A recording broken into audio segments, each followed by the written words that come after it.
Ашырбек Мойдунович,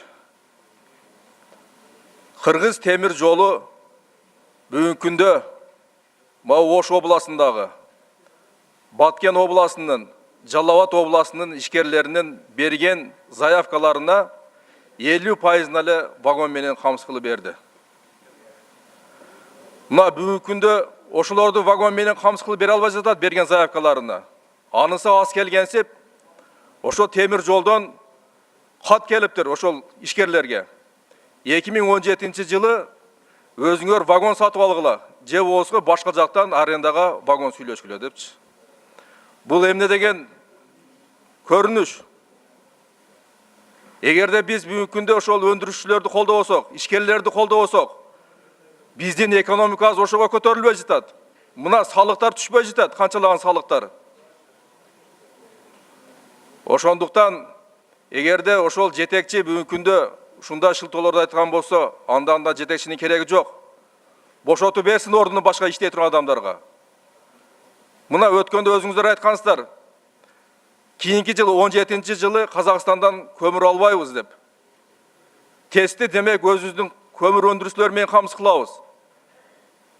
Эгерде түштүктөн көмүр алып келбей турган болсо бул жака 1,5 миллион тонна көмүрдү тестке камсыз кылыш кыйын болот.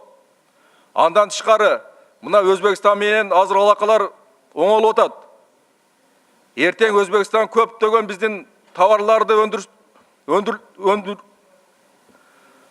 товарларды алышы мүмкүн. Биз эгерде ошол товарларды экспортко чыгара албасак, биздин демек өндүрүшчүлөрдүн да иши жүрүшпөйт, биздин экономика да көтөрүлбөйт. Мындай шылтып айтып атса, эгерде вагонду ошол темир жол ала албаса, арендага алгыла десе, эртең Өзбекстандын вагондорун, Тажикстандын вагондорун арендага алган болсо, биздин акчаларыбыз ошол жака кетпейби анда?